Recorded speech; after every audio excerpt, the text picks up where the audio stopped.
सुप्रभात दोस्तों। आप लोगों को मैंने संविधान टॉपिक को पढ़ाया था, जो पिछली कक्षा हुई थी उसमें इसको आपको ऐतिहासिक पृष्ठभूमि के बारे में बताया गया था और संविधान की आवश्यकता क्यों हुई, किस प्रकार बना, उसका कुछ रिवाइज आप इस कक्षा में देखें, फिर अपन इसको और आगे बढ़ाएंगे।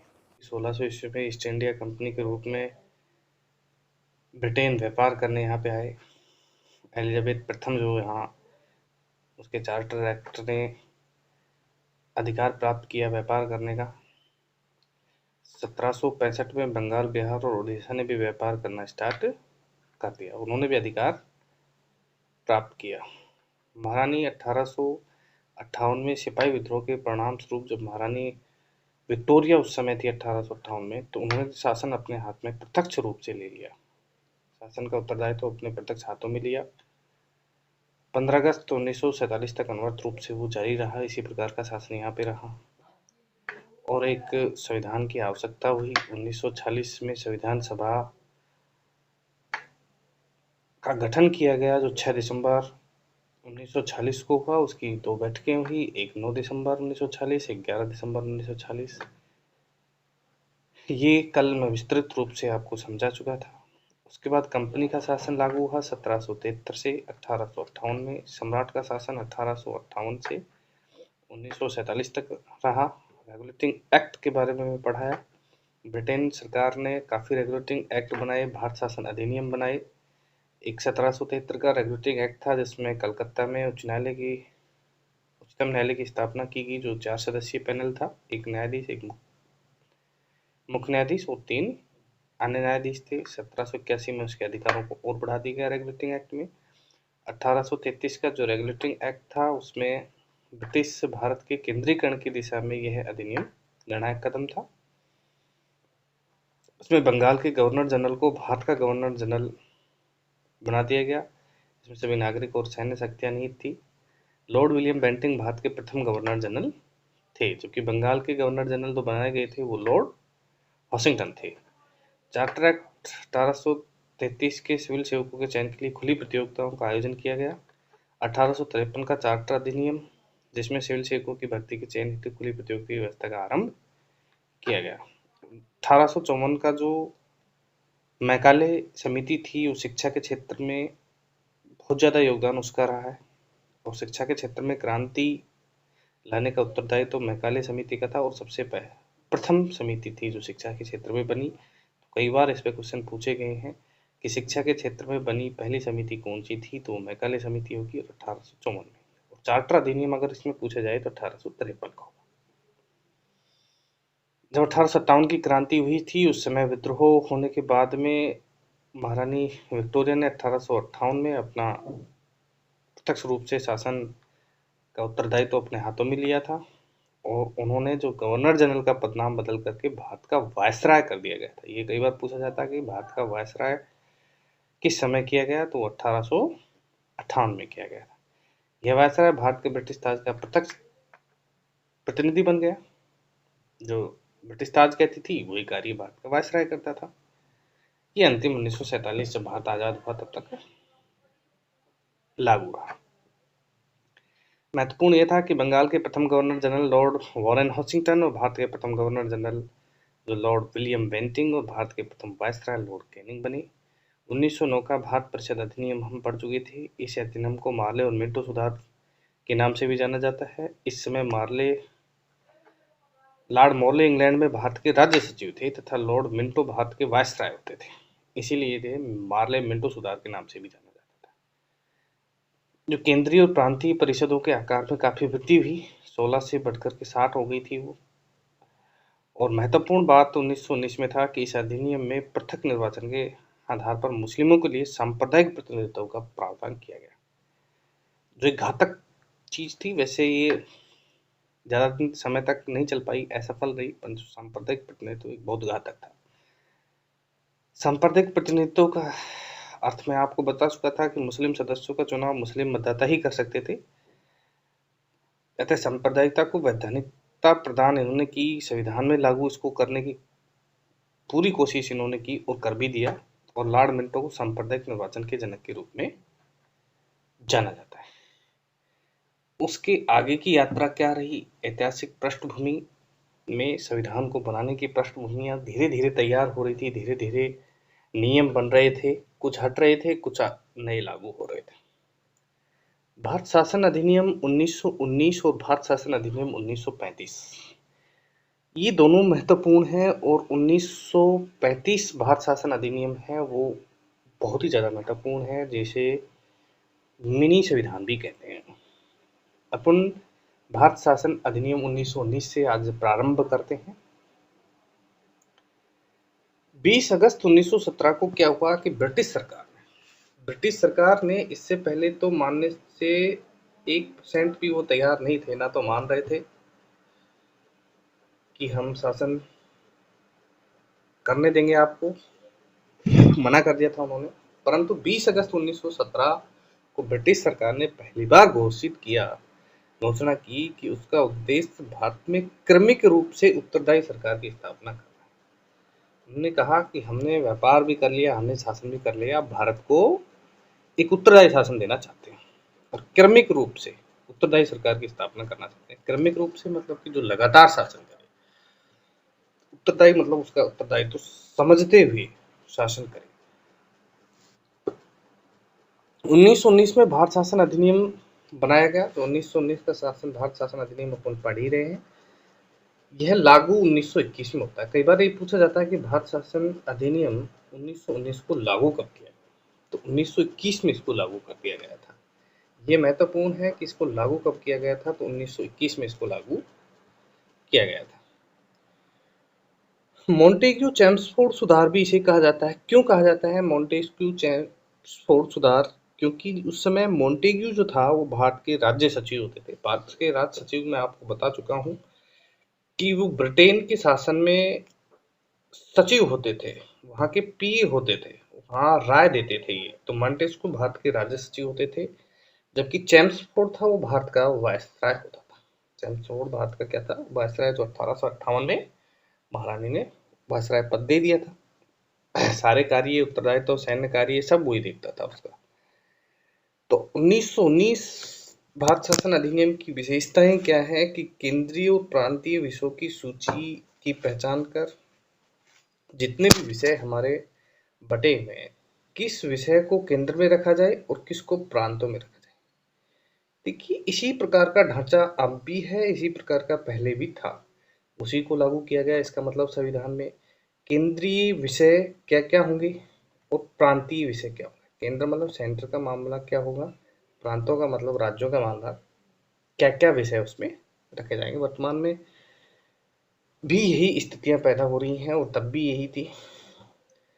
उन्हें पृथक कर राज्यों पर केंद्रीकरण नियंत्रण कम किया गया। काफी आयोग भी बने हैं जो राज्यों पर नियंत्रण कम किया गया, लेकिन सरकार का ढांचा केंद्रीय और एकात्मक बना रहा। आज भी यही हमारा संविधान जो बना उसमें भी यही स्थितियां हैं कि सरकार का ढांचा जो है वो केंद्रीय है, संगठित है और एकात्मक की ओर झुका हुआ है, लचीला है। ठीक है, कुछ ज़्यादा नियम सेंटर को दिए गए हैं, कुछ कम नियम राज्यों को दिए गए हैं। तो ये विशेषता 1919 भारत शासन अधिनियम में भी थी, उस समय लागू कर दी गई कि केंद्र नियंत्रण कम किया गया, लेकिन सरकार का ढांचा को बदला नहीं गया। सरकार का ढांचा वही केंद्रीय को महत्वपूर्ण, जो भी अगर कोई घटना होती है तो केंद्र उसमें एक्शन लेता था। और एकात्मक, क्योंकि संगठन में शक्ति, एकात्मक होना बहुत जरूरी है। जब तक संगठित व्यक्ति नहीं होगा तब तक उसका इतने बड़े देश को चलाना बहुत मुश्किल है, नामुमकिन सा हो जाता है। तो इसमें सबसे महत्वपूर्ण 1919 के भारत शासन अधिनियम में ये रहा कि केंद्रीय और प्रांतीय विषय की सूची को पहचान कर इन्हें पृथक पृथक राज्यों पृथक करके, अगर ये विषय सेंटर का है, ये विषय राज्यों का है, उसको पृथक कर कर केंद्रीय नियंत्रण को कम किया गया। केंद्र उसमें हस्तक्षेप कम करे, परंतु सरकार का ढांचा केंद्रीय और एकात्मक बना रहा। प्रांतीय विषय को पुनः दो भागों में विभक्त किया गया। प्रांतीय विषय जो राज्यों के जो विषय होते थे उनको दो भागों में बांट दिया गया, एक हस्तांतरित और एक आरक्षित। हस्तांतरित और आरक्षित के बारे में अपन देखेंगे क्या क्या चीजें हैं। हस्तांतरित का मतलब है कि गवर्नर का शासन होता था, इसमें जो भी चीज करता था हस्तांतरित विषय में, जो भी विषय डाले गए उसमें जो निर्णय लेता था वह कौन करेगा?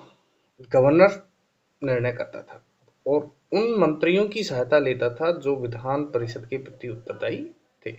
उसमें मंत्री जो सलाह देते थे वो विधान परिषद के प्रति उत्तरदायी होते थे। जो राज्यों की विधान परिषदें होती थी उनमें जो आज एमएलए होते हैं विधानसभा में, वो उनको निर्णय देते थे। आज जो भी विधानसभा में एमएलए हैं, मंत्री हैं, सचिव हैं, वो सभी निर्णय लेते थे।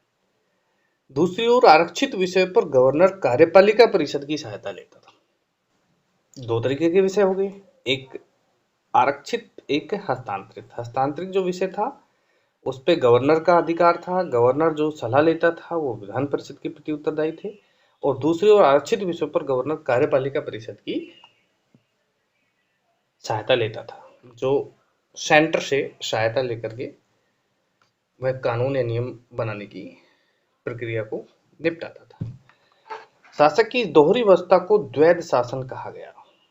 द्वैध शासन एक महत्वपूर्ण है और ये शायद हर एग्जाम में द्वैध शासन के बारे में पूछा जाता है। द्वैध शासन क्या है? द्वैध शासन का अर्थ क्या है? द्वैध का मतलब हो गया दो शासन। द्वैध मतलब दो, और अभी मैं आपको बता चुका हूं हस्तांतरित और आरक्षित शासन जो थे इसी ही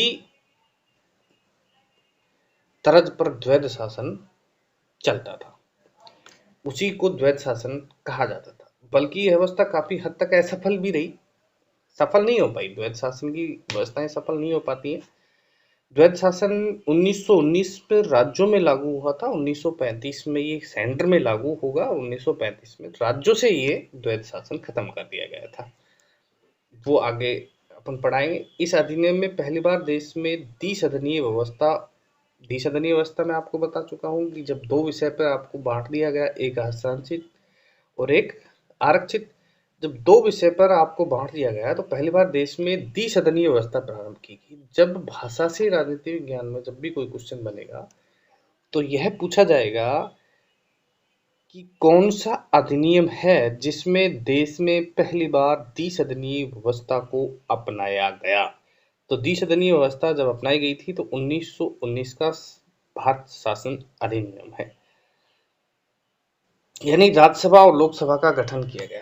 ये एक तरह से संविधान की तरफ ही हम बढ़ रहे थे। 1919 भारत का शासन अधिनियम है, 1935 का अधिनियम आएगा, उसमें तो बहुत कुछ परिवर्तन हो गया था और राज्यसभा और लोकसभा का गठन इस तरह से हो चुका था। द्विसदनीय व्यवस्था हमारे आज भी द्विसदनीय व्यवस्था है, लोकसभा और राज्यसभा।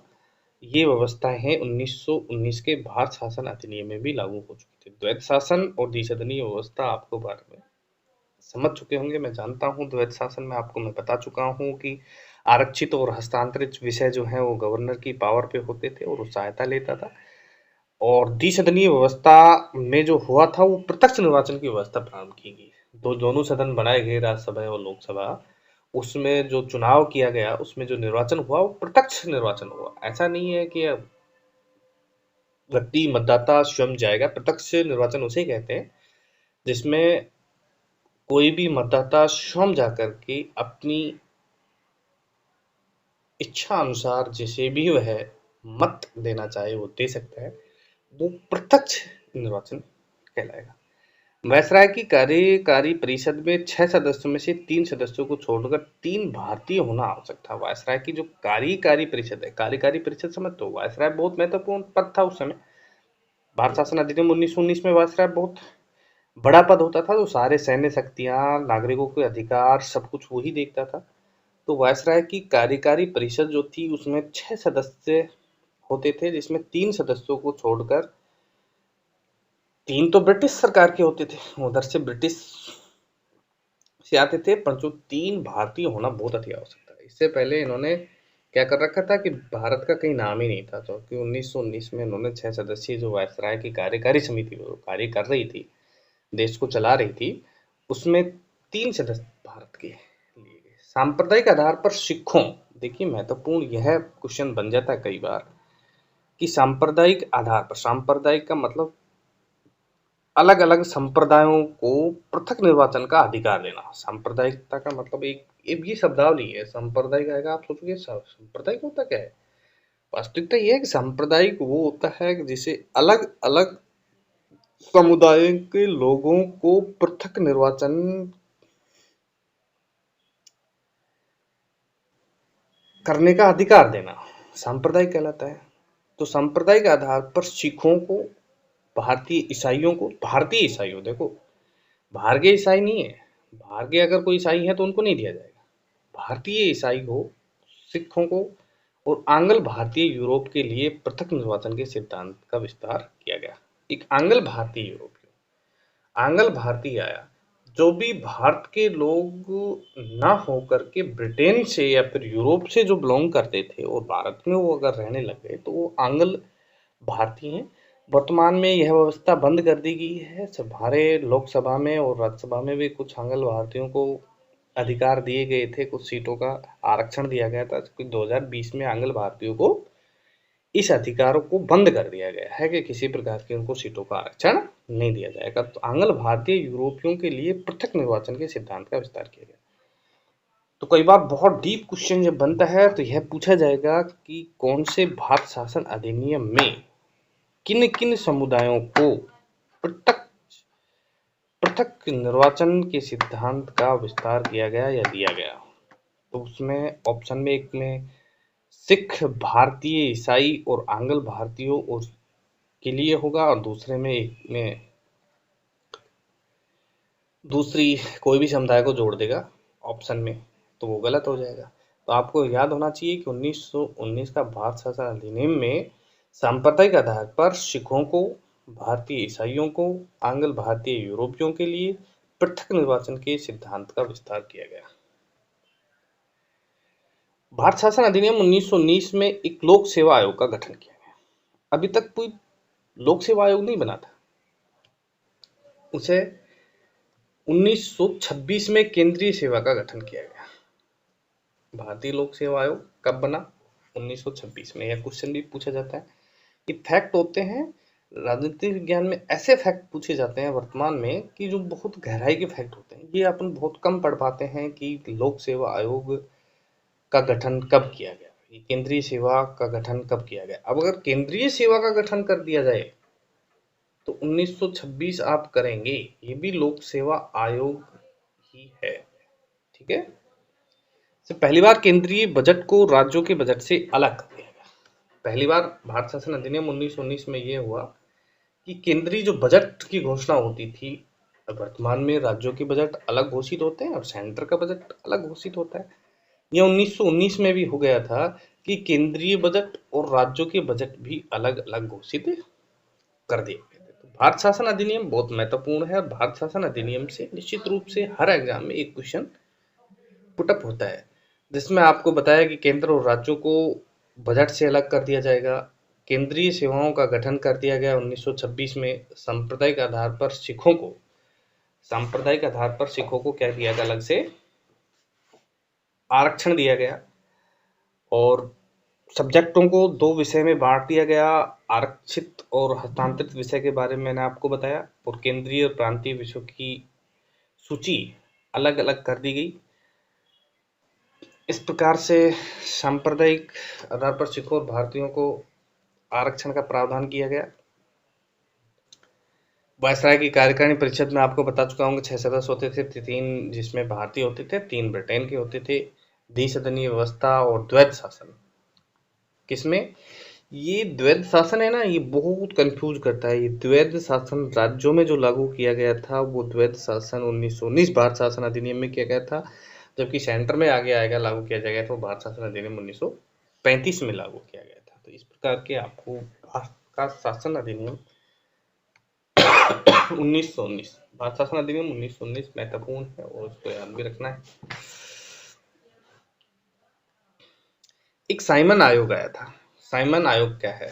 1919 के बाद में 1926 तक हम पढ़ चुके हैं, जिसमें केंद्रीय सेवा का गठन किया गया, लोक सेवा आयोग का। साइमन आयोग क्या है? ब्रिटिश सरकार ने नवंबर 1927 में जॉन साइमन साहब, ब्रिटिश सरकार ने नवंबर 1927 में सर जॉन साइमन के नेतृत्व में 7 सदस्यीय वैधानिक आयोग का गठन किया।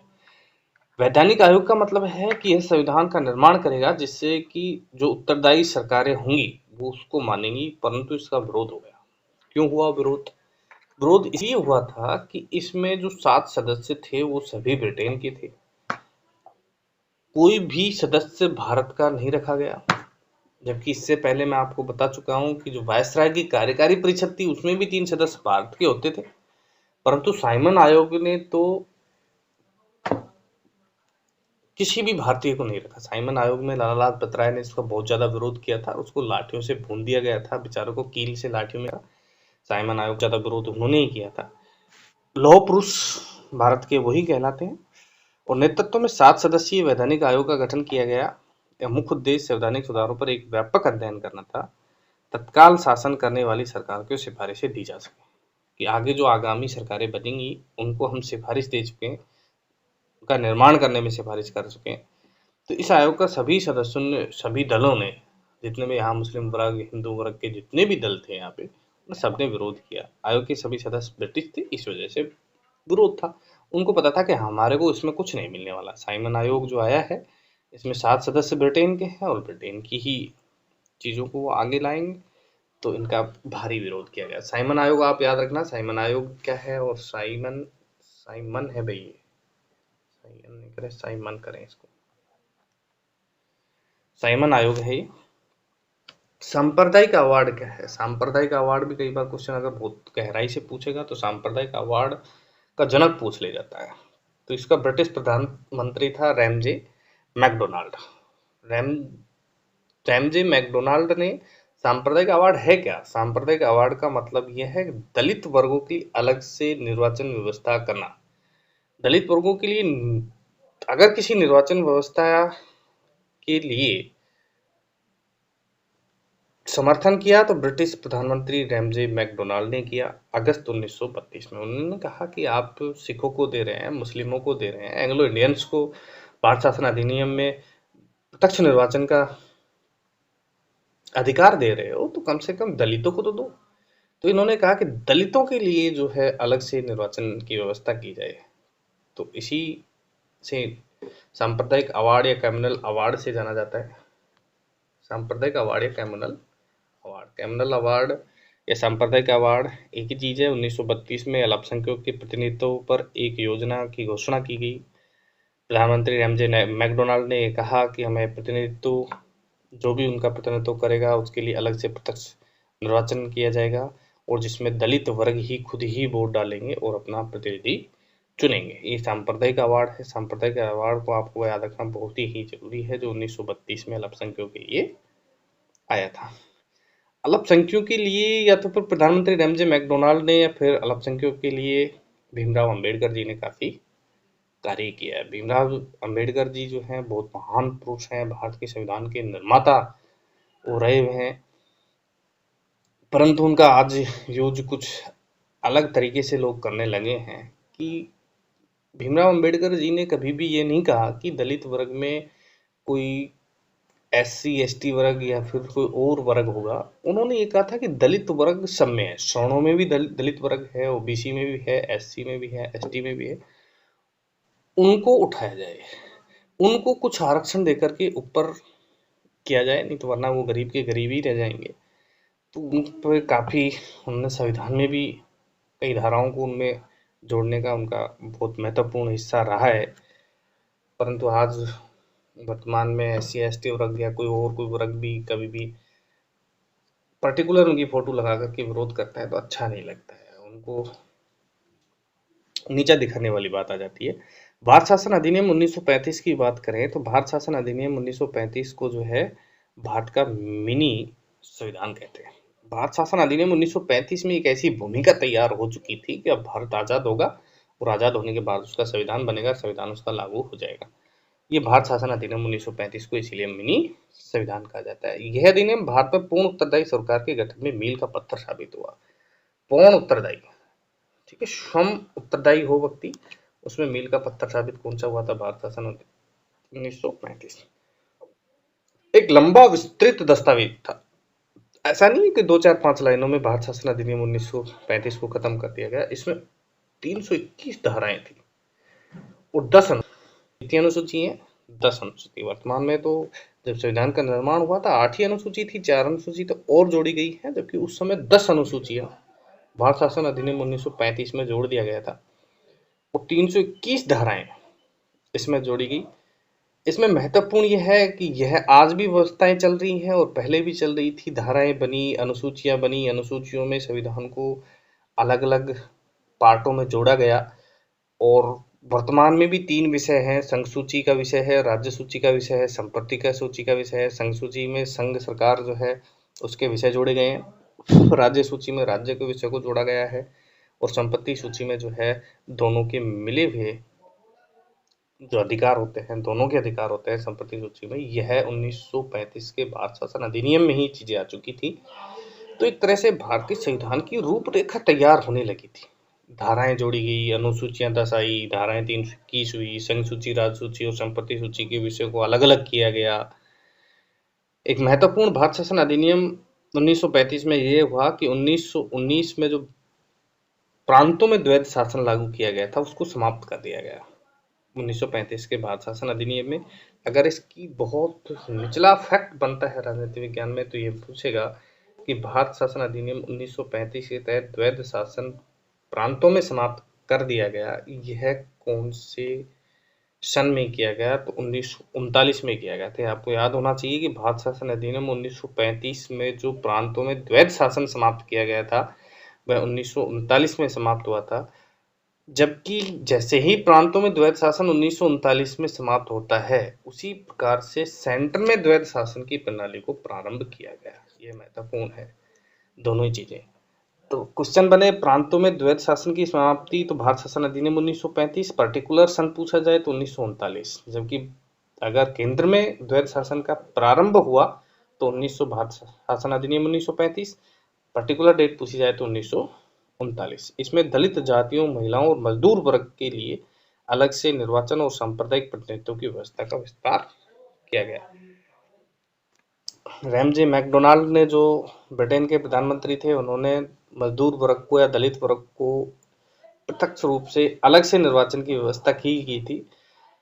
तो वही व्यवस्था को दलित जातियों, महिलाओं और मजदूर वर्ग के लिए अलग से निर्वाचन और सांप्रदायिक प्रतिनिधित्व का व्यवस्था का विस्तार किया गया। व्यवस्था तो पहले ही चल रही थी, उसका विस्तार किया गया, ठीक है, और आगे उसको बढ़ाया गया। मताधिकार का विस्तार किया गया। मताधिकार तो पहले भी प्रत्यक्ष चुनाव हो रहे थे, उसका विस्तार किया गया। 10% जनसंख्या को मत देने का अधिकार दे दिया गया। पहले पर्टिकुलर ये नहीं था कि जो 18 साल का हो गया उसे मत का अधिकार नहीं था, क्योंकि जहां ब्रिटेन कहता था कि 10% व्यक्तियों को मत का अधिकार है तो उन्हीं को अधिकार मिलता था, वही मत देते थे। महत्वपूर्ण, बहुत ही महत्वपूर्ण चीज यह थी 1972 के शासन अधिनियम 1935 में कि मुद्रा और साख पर नियंत्रण के लिए आरबीआई, भारतीय रिजर्व बैंक की स्थापना की। कब की गई? 1935 के भारत शासन अधिनियम। मुद्रा एवं साख पर नियंत्रण के लिए आरबीआई, भारतीय रिजर्व बैंक की स्थापना कौन से अधिनियम में की गई थी? भारत शासन अधिनियम 1935 में की गई थी। संघीय लोक सेवा आयोग के 7 प्रांतीय सेवा आयोग की स्थापना की गई। संघीय लोक सेवा आयोग तो पहले से ही चल रहा था। 1926 की घटना में आपको बता चुका हूँ संघीय लोक सेवा आयोग के बारे में। इसके साथ में प्रांतीय, जैसे यूपीएससी है वो संघ का है, सेंटर का है वर्तमान में, प्रांतीय सेवा आयोग की स्थापना की गई। जो आरपीएससी है, राजस्थान में आरपीएससी है, मध्य प्रदेश में एमपीएससी है, यूपीएससी तो संघ का है। तो इस प्रकार से जो आयोग बने थे वो अलग अलग कर दिए गए। संघ का लोक सेवा आयोग को अलग कर दिया गया, प्रांत के सेवा के आयोगों को अलग कर दिया गया। जो वर्तमान की स्थितियां भी यही बन रही हैं, दोनों में अलग अलग लोक सेवा आयोग होते हैं और संवैधानिक हैं। संविधान में इनका विस्तार है। 315 से और 323 तक अनुच्छेदों में संघ लोक सेवा आयोग के बारे में सब कुछ लिखा हुआ है। इसके तहत 1937 में संघीय न्यायालय की स्थापना की गई। देखिए महत्वपूर्ण कार्य इसमें किए गए थे। संघीय न्यायालय की स्थापना कब होती है? 1937 में। बात पर्टिकुलर अगर डेट पूछी जाती है तो एक फैक्ट जो है वो बहुत गहराई का फैक्ट बन जाता है। भारत शासन अधिनियम 1935 सबको याद होता है, जबकि यह भारत शासन अधिनियम में भी संघीय न्यायालय की दिनांक क्या थी या फिर सन क्या था? वो 1937 था। संघीय लोक सेवा आयोग के साथ प्रांतीय लोक सेवा आयोग की स्थापना की गई, ठीक है, वो भारत शासन अधिनियम 1935 का था। मुद्रा और साख पर नियंत्रण के लिए आरबीआई, भारतीय रिजर्व बैंक की स्थापना की गई थी, भारत शासन अधिनियम 1935 में की गई थी। मताधिकार का विस्तार किया गया, वो 10% जनसंख्या को मत देने का अधिकार दिया गया था, वो ब्रिटेन के द्वारा दिया गया था। दलित वर्गों के लिए जो मैं आपको बता चुका हूँ, मैकडोनाल्ड ने जो ब्रिटेन के प्रधानमंत्री थे, दलित वर्ग के लिए जो प्रत्यक्ष निर्वाचन की व्यवस्था की थी, उसका और विस्तार किया गया भारत शासन अधिनियम में, और द्वैध शासन को समाप्त कर दिया गया राज्यों से, और सेंटर में उसको जोड़ दिया गया, और संघ सूची और राज्य सूची और संपत्ति सूची के विषय को जो है जोड़ा गया, और भारत में पूर्ण उत्तरदायी सरकार के गठन में मील का पत्थर जो है भारत शासन अधिनियम 1935 बना, क्योंकि धाराएं बन गई थी, अनुसूची बन गई, विषय संघ सूची, राज्य सूची, संपत्ति सूची बन गए थे, द्वैध शासन का समाप्त सेंटर में हो गया था। उसके बाद में द्वैध शासन ज्यादा दिन चला भी नहीं, सेंटर में भी लागू कर दिया गया भारत शासन अधिनियम 1935 में। उसके बाद में ये धीरे धीरे खत्म हो गया था, ज्यादा दिन असफल रहा था ये। दलित वर्गों, महिलाओं के लिए अलग से सांप्रदायिक प्रतिनिधित्व की व्यवस्था की, अलग से निर्वाचन की व्यवस्था की गई। भारत शासन अधिनियम 1935 में 10% जनसंख्या को मताधिकार दे दिया गया। बहुत महत्वपूर्ण काम, आरबीआई, मुद्रा और साख के नियंत्रण के लिए आरबीआई, भारतीय रिजर्व बैंक की स्थापना कर दी गई, और लोक सेवा आयोग और संघीय लोक सेवा आयोग और प्रांतीय लोक सेवा आयोग की स्थापना कर दी गई, जिसके तहत 1937 में संघीय न्यायालय की स्थापना भी कर दी गई। न्यायालय बन गया, आरबीआई बन गया, दलित वर्गों के लिए प्रत्यक्ष निर्वाचन आ गया, द्वैध शासन की समाप्ति कर दी गई, संघ सूची, संपत्ति सूची और राज्य सूची का विस्तार कर दिया गया, धाराएं बन गई, अनुसूची बन चुकी थी। भारत शासन अधिनियम 1935 में, तो भारत शासन अधिनियम 1935 एक मील का पत्थर था, जो मिनी संविधान भी इसे कह सकते हैं। आधे से ज्यादा कुछ प्रारूप हमने यहीं से लिया था। भारतीय स्वतंत्रता अधिनियम 1947 की बात कर लेते हैं। भारत स्वतंत्रता अधिनियम 1947 कैसे आया? 20 फरवरी 1947 को ब्रिटेन प्रधानमंत्री थे क्लीमेंट एटली। कई बार पूछा जाता है, भारत उस समय आजाद हुआ था, तब भी ब्रिटिश प्रधानमंत्री कौन थे? क्लीमेंट एटली थे। क्लीमेंट एटली जो थे, उन्होंने घोषणा की कि 30 जून 1947 को भारत की ब्रिटिश शासन को समाप्त कर दिया जाएगा। उन्होंने कहा कि 20 फरवरी 1947 को कहा कि 30 जून 1947 को भारत में ब्रिटिश शासन की समाप्ति हो जाएगी। उसी समय क्या हुआ कि मुस्लिम वर्ग और हिंदू वर्ग को अलग राज्यों की सुसराट स्टार्ट हो चुके थे, ऐसा कुछ सुनने में आया। और धीरे धीरे धीरे मुस्लिम लीग ने आंदोलन किया और भारत विभाजन की बात कही। जैसे 20 फरवरी 1947 को क्लीमेंट एटली ने कहा कि हम 3 जून 1947 को भारत में ब्रिटिश शासन को समाप्त कर देंगे और भारत अपना खुद का शासन वहां लागू कर सकता है, तो मुस्लिम लीग एक वर्ग जो है वो भारत विभाजन की बात लेकर आ गया, भारत विभाजन चाहिए। तो 3 जून 1947 को ब्रिटिश सरकार ने फिर स्पष्ट किया। 3 जून 1947 को ब्रिटिश तो कुछ नहीं चाहिए था, उसको था आप व्यापार कर लिया, हमने खूब धन कमा लिया, भारत पे शासन भी खूब कर लिया, ठीक है, हर देश लगभग आजाद हो चुके हैं, तो भारत को भी आजाद होना चाहिए। तो 3 जून 1947 को ब्रिटिश सरकार ने फिर स्पष्ट किया कि 1946 में गठित संविधान सभा द्वारा बनाया गया संविधान उन क्षेत्रों पर लागू नहीं होगा जो इसे स्वीकार नहीं करेंगे। जो इसे स्वीकार नहीं करेंगे, उसी दिन 3 जून 1947 को वायसराय लॉर्ड माउंटबेटन ने, 3 जून की बात है, ये कई बार पूछा जाता है, बहुत गहरा फैक्ट हो जाता है कि किस तारीख को वायसराय लॉर्ड माउंटबेटन ने भारत विभाजन की बात की थी। तो 3 जून 1947 को वायसराय लॉर्ड माउंटबेटन ने भारत विभाजन की बात कही थी। माउंटबेटन योजना कहा गया इसे। माउंटबेटन योजना के बारे में पूछ लिया जाता है कि माउंटबेटन योजना क्या है, जिसमें भारत और पाकिस्तान की जो है विभाजन की रूपरेखा तैयार हो चुकी थी। इस योजना को कांग्रेस और मुस्लिम लीग ने स्वीकार किया। कांग्रेस की थोड़ी सी गलती यहाँ ये रही कि इसको स्वीकार कर लिया उसने। कांग्रेस ये चाह रहा था कि इसको अगर स्वीकार नहीं करोगे तो ब्रिटेन आप पे और शासन कर सकता है या फिर अपन आजाद नहीं हो पाएंगे।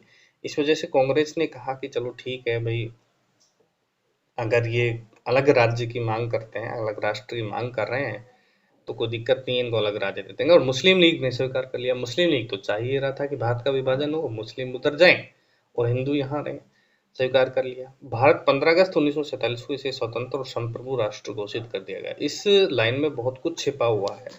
15 अगस्त 1947 को इसे स्वतंत्र तो आप समझते हो।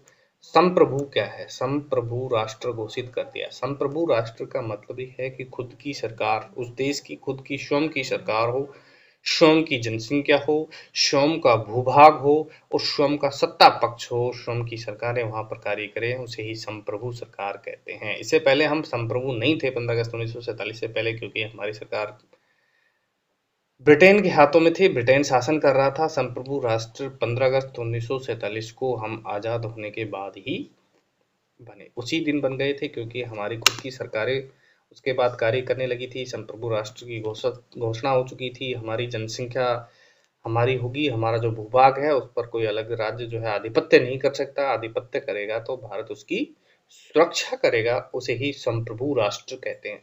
संप्रभु राष्ट्र के बारे में आपको पता होना चाहिए, संप्रभु होता क्या है। अंतरिम सरकार की घोषणा हो जाती है, और अंतरिम सरकार में जो है उसकी घोषणा 1946 में होती है। जवाहरलाल नेहरू का काफी बड़ा पद होता है उसमें। इस सरकार में उपाध्यक्ष तथा राष्ट्रमंडल संबंध तथा विदेशी मामले जो है नेहरू ही देख रहे थे। जितने भी विदेशों में मामले निपटाने हैं, और वो सरकार के उपाध्यक्ष थे, और राष्ट्रमंडल संबंधी जितने भी कार्य थे वो मंत्री थे जवाहरलाल नेहरू जी। सरदार वल्लभ भाई पटेल इस सरकार में जो है सरदार वल्लभ भाई पटेल को गृह सूचना एवं प्रसारण मंत्री बनाया गया, और डॉक्टर राजेंद्र प्रसाद खाद्य एवं कृषि मंत्री बने, और सरदार बलदेव रक्षा मंत्री बने।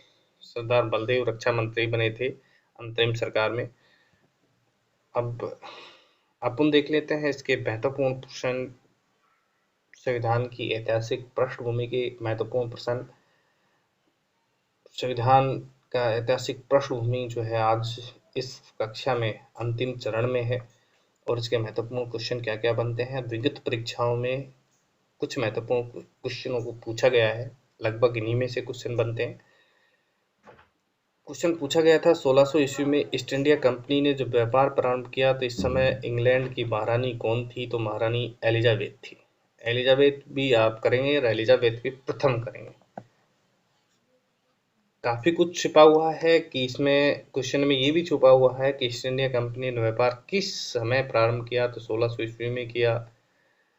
उस समय इंग्लैंड की महारानी कौन थी? महारानी एलिजाबेथ थी। उनके चार्टर के द्वारा ही यहाँ से व्यापार के अधिकार लिए गए थे कि हम वहां से भारत में व्यापार करेंगे और यहाँ से भाई पैसा कमा करके हम हमारे देश में ले जा सकते हैं।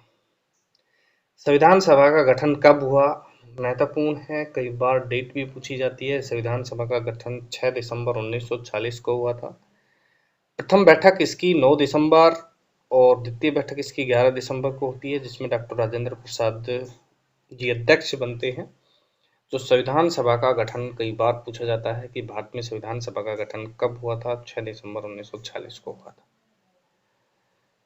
क्वेश्चन कई बार पूछा जाता है कि भारत में 1773 के चार्टर एक्ट में बंगाल के गवर्नर को बंगाल का गवर्नर जनरल पद नाम दिया गया। उस समय किसे गवर्नर जनरल बनाया गया? तो लॉर्ड वॉरेन हास्टिंगटन। ये मैं आप बता चुका हूं कि 1773 में जैसे ही ब्रिटेन ने देखा कि बंगाल कुछ मजबूत हो रहा है तो बंगाल को कुछ दे करके उसे दबाया जाए, तो उसको गवर्नर जनरल का पद दे दिया गया था। बंगाल का गवर्नर जो होता था उसको गवर्नर जनरल पद नाम दे दिया गया। और उस समय 1773 में किसे गवर्नर जनरल बनाया गया? तो लॉर्ड वॉरेन हास्टिंगटन थे। और 1774 की बात मैं आपको पहले भी बता चुका हूं कि उच्चतम न्यायालय की स्थापना कहाँ की गई थी? जहां कलकत्ता में की गई थी। जो 4 सदस्यीय पैनल था, 3 न्यायाधीश और एक मुख्य न्यायाधीश होता था। तो 1774 में उच्चतम न्यायालय की स्थापना कहाँ की गई थी? कलकत्ता में की गई थी। फिर एक क्वेश्चन आता था मैकाले समिति की नियुक्ति कब की गई? तो 1854 में की गई, जबकि वो चार्टर एक्ट 1853 का था। चार्टर एक्ट 1853 में, और जबकि उसकी जो नियुक्ति की गई थी 1854 में की गई थी। शिक्षा के संबंध में या फिर भारतीय सिविल सेवकों के संबंध में एक क्रांति लाने का महत्वपूर्ण स्थान इसका रहा है। सबसे बड़ी क्रांति शिक्षा जगत में अगर कोई लेके आई तो मैकाले समिति थी। मैकाले समिति शिक्षा पर आने वाली पहली समिति थी जो शिक्षा को बढ़ावा देने का कार्य कर रही थी। भारत में प्रथम गवर्नर जनरल कौन थे? तो भारत के प्रथम गवर्नर जनरल पूछे जाए तो लॉर्ड विलियम बेंटिंग आएगा, जबकि भारत के प्रथम या बंगाल के प्रथम गवर्नर जनरल पूछा जाए लॉर्ड वॉरेन हास्टिंगटन आएगा। तो भारत के प्रथम गवर्नर जनरल पूछा जाए तो लॉर्ड विलियम बेंटिंग आएगा। भारत के प्रथम वायसराय कौन थे? लॉर्ड कैनिंग थे। वायसराय 1858 में जैसे ही महारानी विक्टोरिया ने अपना शासन उत्तरदायित्व अपने हाथों में लिया तो उसने अपना वायसराय पद बनाया और वायसराय उस समय 1858 में बना Lord Canning. Lord Canning Bharat के प्रथम वायसराय बने। भारत के प्रथम governor general Lord William Bentinck बने, जबकि भारत के नहीं बंगाल के प्रथम गवर्नर जनरल जो है लॉर्ड वॉरेन हाशिंगटन बने। किस अधिनियम में मुस्लिम वर्ग को पृथक निर्वाचन का अधिकार मिला? तो 1909 के भारत परिषद अधिनियम में मुस्लिम जो एक समुदाय था उसको पृथक निर्वाचन का अधिकार दिया गया 1909 के भारत परिषद अधिनियम में। इसके साथ में आपको द्वैध शासन के बारे में भी पता होना चाहिए। 1919 में भारत शासन अधिनियम में द्वैध शासन राज्यों में, प्रांतों में या राज्यों में लागू किया गया, जबकि उसे भारत शासन अधिनियम 1935 में समाप्त कर दिया गया राज्यों में और सेंटर में उसको लागू कर दिया गया था। किसे सांप्रदायिक निर्वाचन के जनक के रूप में जाना जाता है? लॉर्ड मिंटो को। लॉर्ड मिंटो को भारतीय सांप्रदायिक निर्वाचन के जनक, सांप्रदायिक मतलब अलग अलग समुदाय के वर्ग को निर्वाचन का अधिकार देना सांप्रदायिकता कहलाती। अलग अलग समुदाय के अलग अलग लोगों को अपने समुदाय में ही निर्वाचन का अधिकार देना सांप्रदायिक निर्वाचन कहलाता है। सांप्रदायिक निर्वाचन के जनक लॉर्ड मिंटो कहलाते हैं। किस भारतीय शासन अधिनियम में द्वैध शासन की व्यवस्था की गई? पहले भी मैं बता चुका हूँ, 1919 का भारत शासन अधिनियम था जिसमें द्वैध शासन की स्थापना की गई राज्यों में, जबकि सेंटर में आपका अगर बात की जाए तो 1935 का अधिनियम था वो सेंटर में। ठीक है, सेंटर में 1935 में हुआ था, जबकि राज्यों में 1919 में। केंद्रीय लोक सेवा का गठन कब किया गया? केंद्रीय लोक सेवा का गठन 1926 में किया गया था। साइमन आयोग कब आया? साइमन आयोग 8 नवंबर 1927 को आया। कई बार इसकी महत्वपूर्ण यह है कि डेट पूछ ली जाती है।